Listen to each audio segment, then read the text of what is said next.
So I continuously point out every single thing. There's no miscommunication, no misunderstanding. Solid fact. Every single thing they said to me, I showed. And responded right back to them with, "You're full of shit, you're wrong." It was solid physical fact every time. A child molester, that's not even supposed to be around children.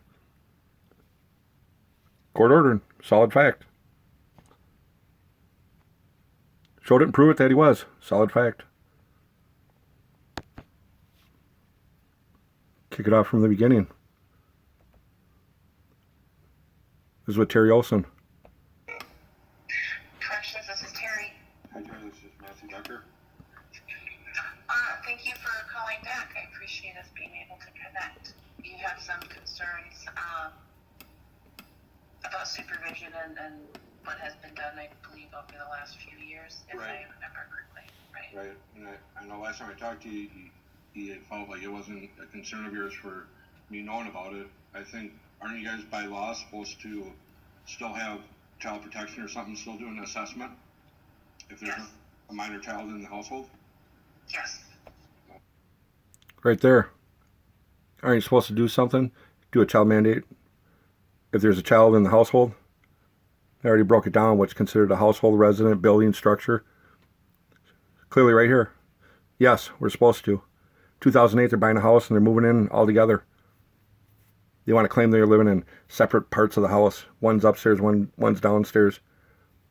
But then again, you're saying you got this certified supervised person that's going to be there to monitor it because they're a certified person and got a certificate that's from 2005, which is already void, no good, because it's got to be renewed every year. Now this is in 2008. They're going to buy a house and move in together. Clearly, she says, yeah. Whenever one of their offenders is around or where or having contact or living with, they're supposed to do a mandate report. What I don't understand is if something like that was done, how come I was never aware of any of that even?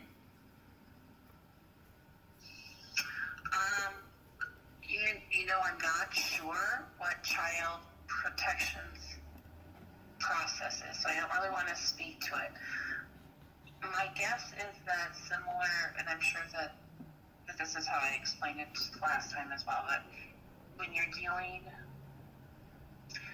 with, for me on this end, with probation, knowing that there was a minor involved, and this is true with any of my cases, I'm just speaking generally. Right.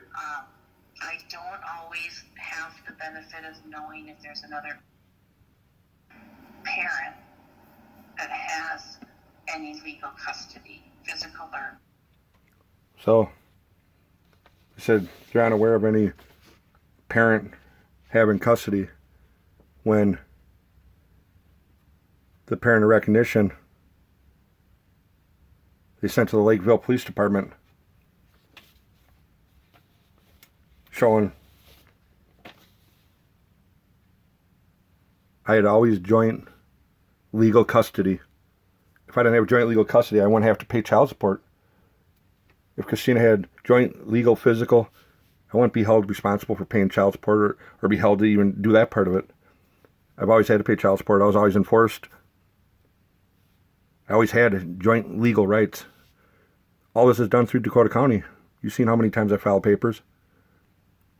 They knew. They were aware of me. Or joint or whatever. So when we know that, when we have that information and that contact, what we do is follow up, because I agree with you. I think both parents need to be in a position to have a say in what they want for their child.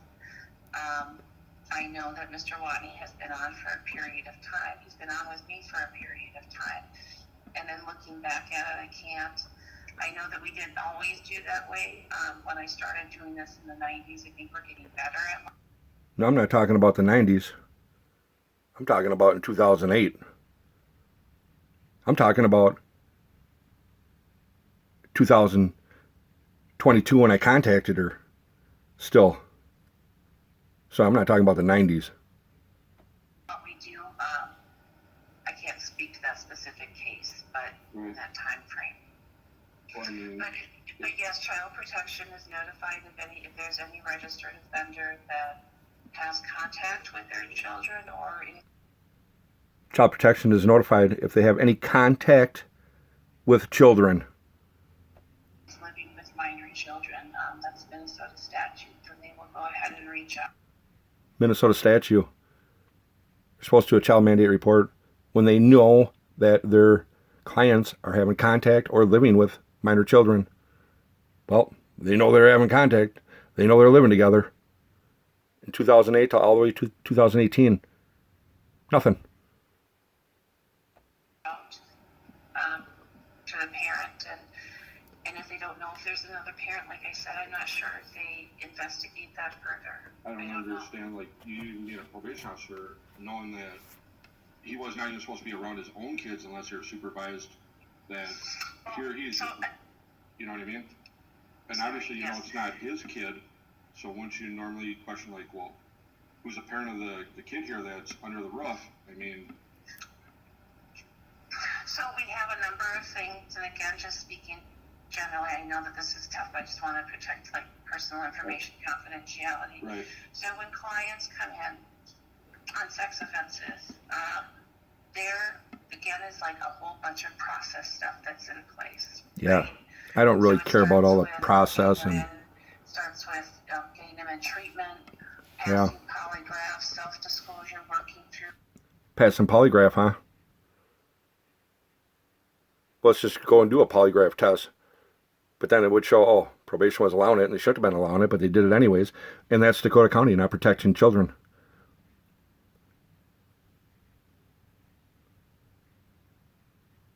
Acknowledging what happened, working, like there's this whole big process. A part of that treatment process is also going to involve having a support person with them that they get to choose, and this person is approved. Anyways, blah, blah, blah, blah.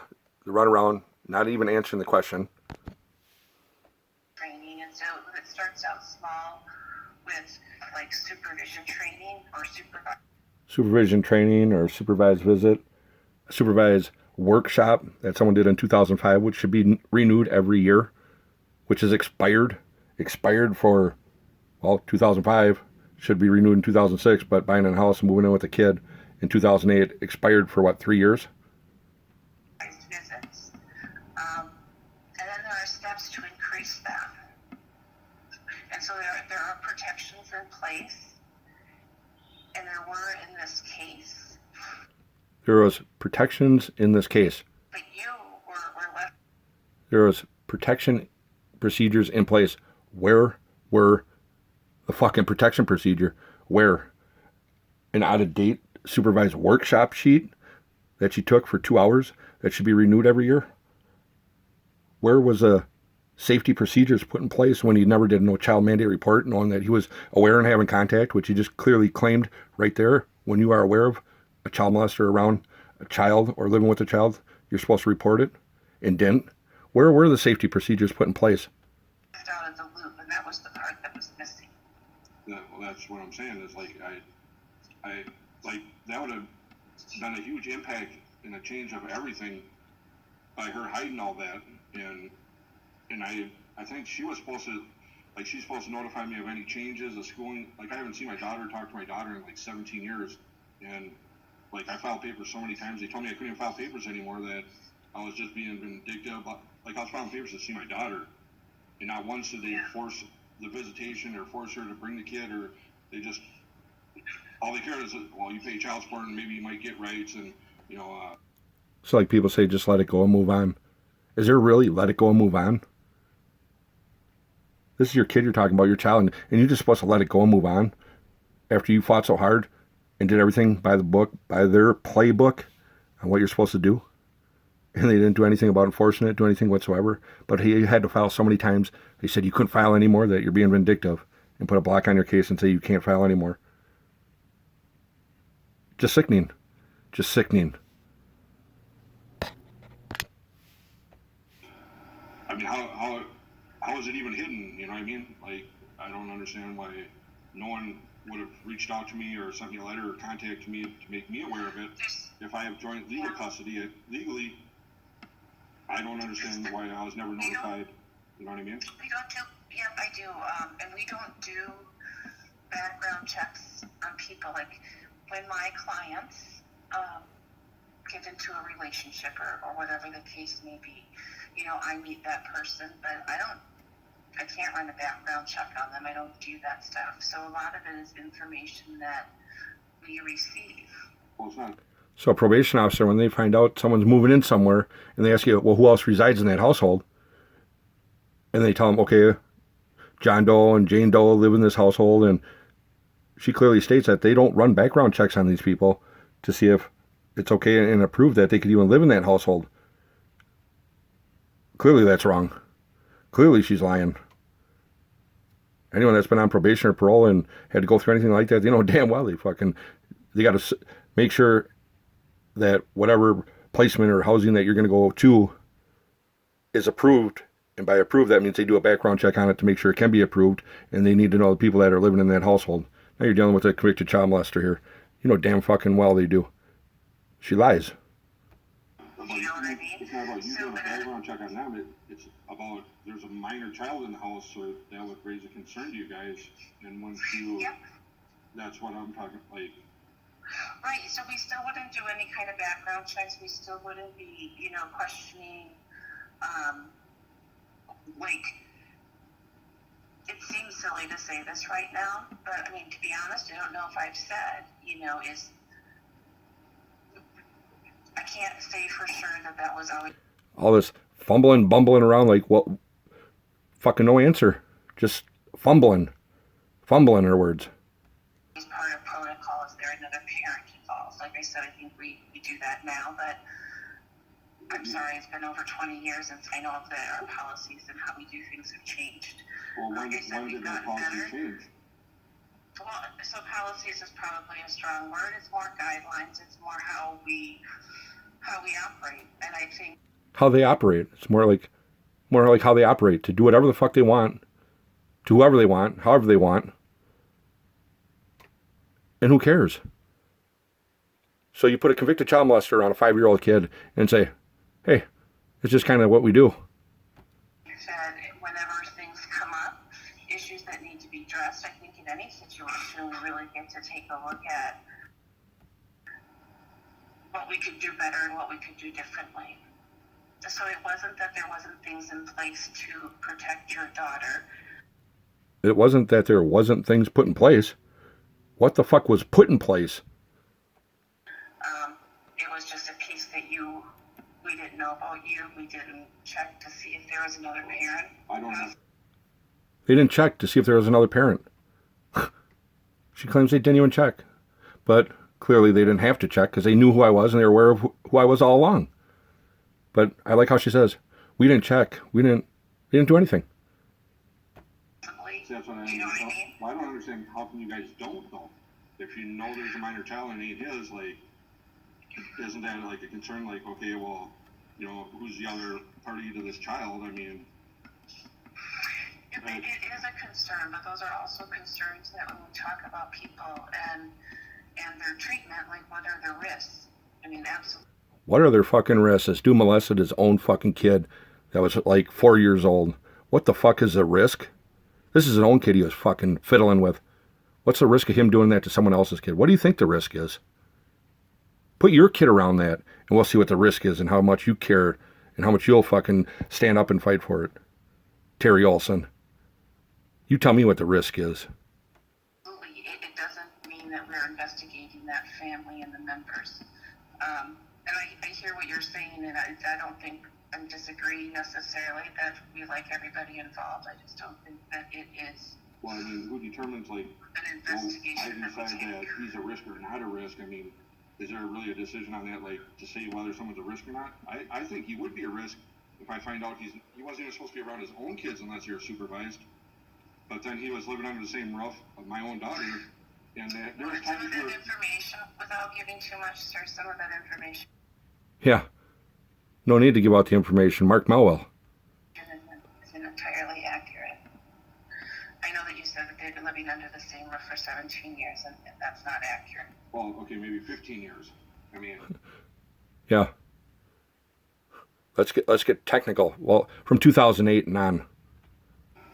They're married. They've been married for the past, 10 years. So I mean, Yeah, let's get technical. they've been living under the same roof for at least 15 years. I mean, So, I can't really speak to things. well, I know. Yeah, but Mark Melwell. But I mean, they've been living under the same roof since you were his probation officer.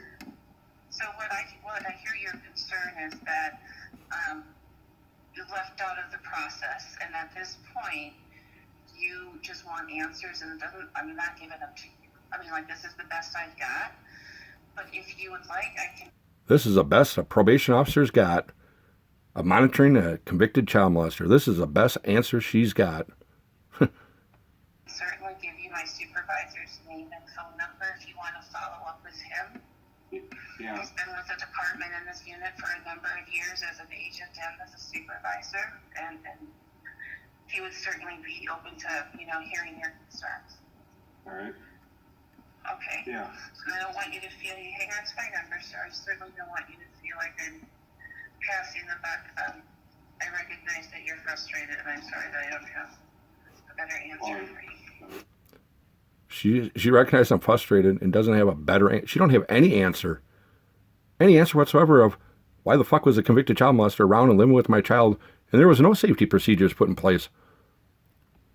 I understand, like, you probably can't give me the answer, and that's why, like, it'd be best if the supervisor does. I mean, it's just the way things are with everything. I mean, I just don't know how some, you know what I mean? Yeah, he's more articulate than I am, so maybe he'll have a better way to explain it, or maybe there's something that I've missed. Okay. All right. But let me give you his name is Mark. Mel is his last name, Mehl. And his phone number, his office number is